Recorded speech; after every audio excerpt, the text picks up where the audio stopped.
शुरू करने से पहले चेतावनी। स्पॉयलर्स आगे। आज मैं 2019 की एक अमेरिकी साइंस फिक्शन और एक्शन फिल्म जेमिनी मैन के बारे में समझाऊंगा। फिल्म की शुरुआत एक पेशेवर स्नाइपर हेनरी ब्रोगन से होती है, जो बेल्जियम के एक मैदान में छिपा हुआ है और एक संदिग्ध आतंकवादी वैलेरी डोर्मोव को मारने से पहले सब कुछ तैयार कर रहा है। डोर्मोव एक चलती ट्रेन में अपना समय बिता रहा है। हेनरी को एक दिया एजेंट मैरिनो मदद करता है, जो उसे ट्रेन की स्थिति के बारे में जानकारी देता रहता है। जब हेनरी तैयार होता है, तभी अचानक एक लड़की डोर्मोव के पास आ जाती है, जिससे वह गोली चलाने से रुक जाता है। जैसे ही लड़की दृष्टि से बाहर होती है, हेनरी तुरंत गोली चलाता है और ऐसा लगता है कि गोली निशाने पर लगी है, ठीक ट्रेन के सुरंग में घुसने से पहले। इस घटना के बाद मैरिनो उससे कहता है कि वह उसके शॉट से प्रभावित है, क्योंकि यह सही तरीके से डोर्मोव की गर्दन में लगी। वह इस घटना को अपने फोन से रिकॉर्ड भी करता है, जिसे हेनरी तुरंत डिलीट करने का आदेश देता है।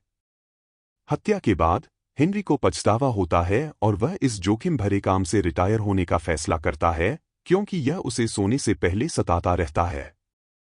कुछ समय बाद डेल पैटरसन उससे मिलने आता है। हेनरी उसे बताता है कि एक गलत कदम ने उस मासूम लड़की की जान ले ली होती और उसे अपनी रिटायरमेंट की योजना के बारे में बताता है, यह आशा करते हुए कि अब वह शांति से रहेगा। वह एक नाव किराए पर लेता है, जहां वह डैनी से मिलता है, जो एक एजेंट है और प्रशासक का रूप धरे हुए है। वह नाव से जैक से मिलता है, जो बाद में खुलासा करता है कि डोर्मोव कोई आतंकवादी नहीं, बल्कि एक मॉलिक्यूलर बायोलॉजिस्ट था।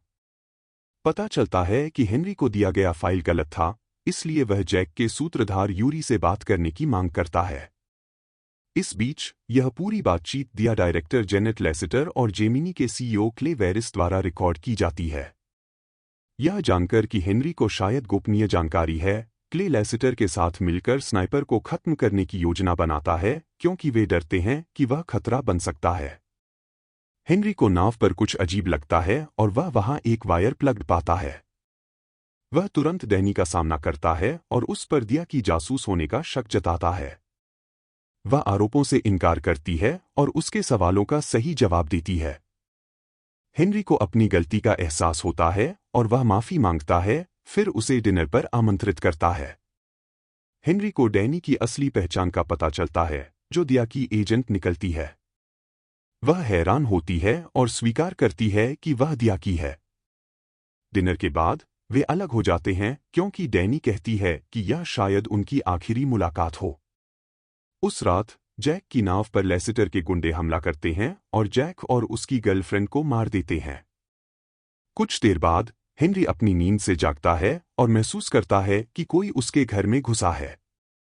वह तुरंत मैरिनो को अपने घर से भागने की चेतावनी देता है, लेकिन तब तक बहुत देर हो चुकी होती है, क्योंकि वह फोन पर उसकी मौत सुनता है। वह खुद को सशस्त्र करता है और डैनी के पास पहुंचता है। वह निष्कर्ष निकालता है कि वह इस ऑपरेशन में शामिल नहीं है, इसलिए अब उसे भी खतरा हो सकता है। डैनी हार्बर पर एक नाव ढूंढने जाती है, जहां उस पर एक मर्सनरी हमला करता है।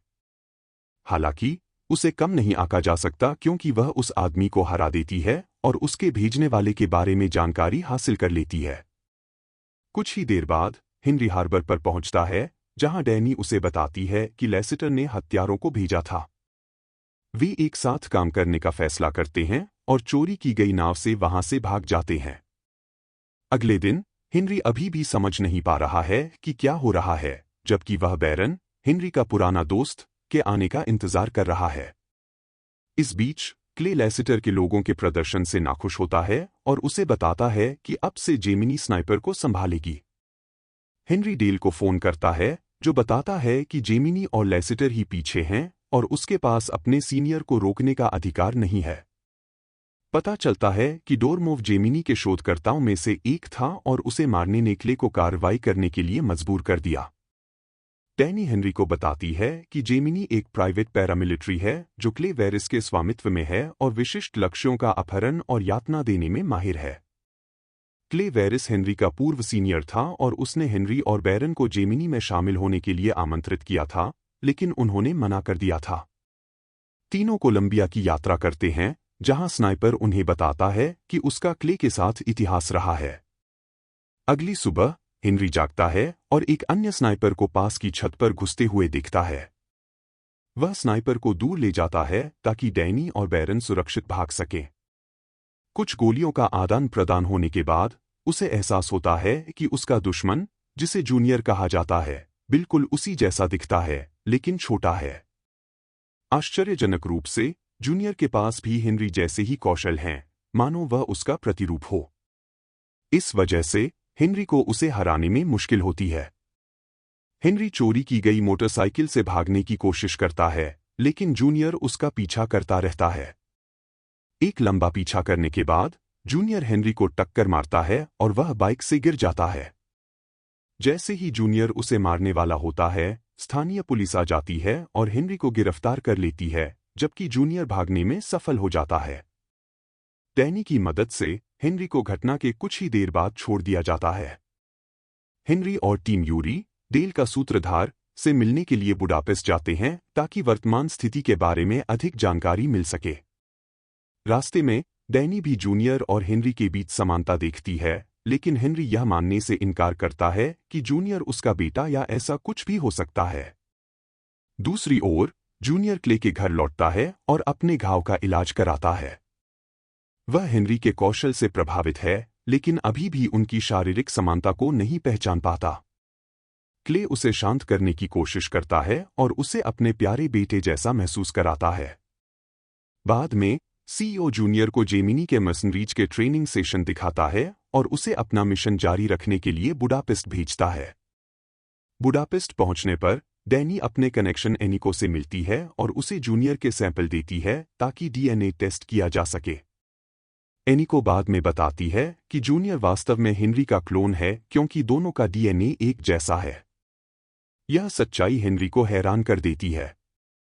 तीनों यूरी से उसके घर पर मिलते हैं, जो बताता है कि डोरमोव जेमिनी के क्लोनिंग प्रोजेक्ट पर काम कर रहा था और यह खुलासा होता है कि हेनरी भी इस प्रयोग का हिस्सा था। यूरी आगे बताता है कि हेनरी को डोरमोव को मारने के लिए भेजा गया था क्योंकि उसने एक बड़ी खोज कर ली थी, लेकिन क्ले और डोरमोव के बीच मतभेद हो गया क्योंकि क्ले बिना किसी दर्द या डर वाले सैनिक चाहता था, इसलिए डोरमोव ने प्रोजेक्ट छोड़ दिया। वे अगली योजना बनाते हैं। हेनरी लेसेटर को ब्लैकमेल करने के लिए एक मैसेंजर भेजता है, जो उसकी दैनिक दिनचर्या पढ़कर डर जाती है। फिर वह लेसेटर को फोन करता है और उसके साथ बातचीत करता है, उसे डैनी की सुरक्षा के बदले जूनियर को लाने के लिए कहता है। वे शर्तों पर सहमत होते हैं और लेसेटर तुरंत मीटिंग का प्रबंध करती है। उस रात जूनियर अकेले डैनी से गार्डन में मिलता है और उसकी जांच करता है कि कहीं वह वायर तो नहीं पहन रही। वह समझौता तोड़ देता है और उसे एक सुरंग में ले जाता है। हेनरी को आदेश देता है कि अगर वह चाहता है कि डैनी सुरक्षित रहे तो वह वहां आए। हेनरी के आते ही जूनियर प्रवेश द्वार पर ग्रेनेड ट्रैप लगाता है। हेनरी अंदर घुसता है और ग्रेनेड ट्रैप से बच जाता है। वह जूनियर को कोने में घेर लेता है और डैनी को आजाद कराता है। वह जूनियर के साथ एक जुड़ाव महसूस करता है और उसे मारने से इनकार करता है, लेकिन कहता है कि वह ऐसा करेगा अगर जरूरी हुआ। वह जूनियर को क्ले के बारे में सच्चाई बताता है, साथ ही उसकी असली पहचान के बारे में भी, क्योंकि दोनों को मधुमक्खियों से एलर्जी है, आदतें समान हैं और किसी को मारने के बाद खालीपन महसूस होता है। जूनियर अभी भी उस पर विश्वास नहीं करता, इसलिए हेनरी उसे पूरी सच्चाई बताने के लिए मजबूर होता है। वह जूनियर को बताता है कि क्ले ने 25 साल पहले उसका खून लिया था और उससे जूनियर को बनाया गया था ताकि वह बूढ़े हो रहे हेनरी की जगह ले सके। जूनियर संदेह करने लगता है, लेकिन सच स्वीकार नहीं करता। वे फिर से लड़ते हैं, लेकिन हेनरी डैनी को जूनियर पर गोली चलाने से रोकता है। जूनियर हेनरी को मारने ही वाला होता है कि तभी डैनी बीच में आ जाती है। जूनियर भाग जाता है और तीनों क्ले का सामना करने के लिए जॉर्जिया की ओर चल पड़ते हैं। जूनियर जेमिनी एचक्यू लौटता है और क्ले को सच बताने के लिए मजबूर करता है। क्ले सच बताता है और कहता है कि यह झूठ उसे मजबूत बनाने के लिए जरूरी था। वह उसे प्यार भरे शब्द भी देता है, जैसे पापा तुम्हें बहुत चाहता है। जैसे ही तीनों जॉर्जिया पहुंचते हैं, जूनियर प्रकट होता है और हेनरी को मधुमक्खी के जहर से डंक मारता है, जिससे उसे एलर्जी है, लेकिन बाद में एपिपेन से उसे ठीक कर देता है। जूनियर अब हेनरी पर विश्वास करता है और क्ले को रोकने के लिए उनके साथ मिल जाता है। हेनरी जूनियर को अपने जीवन और अतीत के बारे में बताता है। वह उसे अपनी दुखद जिंदगी को न दोहराने और एक अच्छा जीवन उद्देश्य खोजने के लिए प्रोत्साहित करता है। जैसे ही वे एक पास के शहर की ओर जाते हैं, क्ले जूनियर को फोन करता है और कार से कूदने का आदेश देता है। पता चलता है कि एक टैंक उनका इंतजार कर रहा था और उनकी कार पर मिसाइल दाग देता है। दुर्भाग्य से बैरन मारा जाता है, लेकिन बाकी लोग कार से कूदकर बच जाते हैं। कुछ ही देर बाद जेमिनी के सैनिकों का एक समूह शहर में पहुंचता है और उन पर हमला करने के लिए तैयार हो जाता है। एक मास्क्ड सैनिक भी है जो मशीन गन से उन पर गोलियां चलाना शुरू कर देता है। हेनरी और डैनी मिलकर सैनिकों को एक एक करके खत्म करते हैं। वे बाद में घिर जाते हैं क्योंकि सैनिक लगातार आते जा रहे हैं और वे एक घर में छिपने का फैसला करते हैं। डैनी की टांग में गोली लगती है और उनकी गोलियां खत्म हो जाती हैं। इस बीच जूनियर अपने गोद लिए पिता का सामना करता है और हमला वापस लेने को कहता है। क्ले कहता है कि हेनरी को मारना जरूरी है, लेकिन जूनियर आखिरकार आदेश मानने से इनकार कर देता है और क्ले पर हमला कर देता है। वह क्ले को बेहोश कर देता है और हेनरी और डैनी की मदद के लिए दौड़ पड़ता है। वह सही समय पर पहुंचता है और बचे हुए सैनिकों को खत्म कर देता है। सभी सैनिकों के खत्म होने के बाद वह मास्क्ड और आर्मर्ड सैनिक उनका सामना करता है और विशेष हथियार से उन पर गोलियां चलाता है। यह 3 वर्सेस 1 की स्थिति होती है और वह सैनिक गोलियों से प्रतिरक्षित होता है। आश्चर्यजनक रूप से डैनी द्वारा आग लगाने की कोशिश करने पर भी वह आग से प्रतिरक्षित होता है। बिना किसी विकल्प के जूनियर हथियार उठाता है और उस सैनिक को बेरहमी से गोली मारता है जब तक कि वह नीचे नहीं गिर जाता। वे उसका मास्क उतारते हैं और पता चलता है कि वह सैनिक हेनरी का एक और क्लोन है, लेकिन जूनियर से भी छोटा। क्ले होश में आता है और दूसरों को ढूंढता है। वह हेनरी से कहता है कि उसे इस बात पर गर्व होना चाहिए कि वह इस सब की प्रेरणा था। वह बताता है कि जेमिनी बनाने का असली उद्देश्य ऐसे सैनिक बनाना था जिन्हें दर्द या डर न हो, ताकि अमेरिकी युद्धों में मरना बंद कर दें। जूनियर क्ले पर गन तान देता है, लेकिन हेनरी उसे रोकता है क्योंकि वह नहीं चाहता कि जूनियर भी लोगों को मारने के बाद वैसा ही पछतावा और ट्रॉमा महसूस करे। वह खुद गन लेकर क्ले को मार देता है। जेमिनी प्रोग्राम को बंद कर दिया जाता है और हर क्लोन का ख्याल रखा जाता है। फिल्म के अंत में हेनरी डैनी से कॉलेज में मिलता है, जहां जूनियर, अब जिसने अपना नाम बदलकर जैक्सन ब्रोगन रख लिया है, जो हेनरी की मां का मायके का नाम है, की आधिकारिक पहचान बन जाती है और वह इंजीनियरिंग की दुनिया में अपना भविष्य बनाने का इरादा रखता है। इस तरह के और वीडियो देखने के लिए सब्सक्राइब करें, नोटिफिकेशन चालू करें और चैनल की मदद के लिए लाइक करें। देखने के लिए धन्यवाद।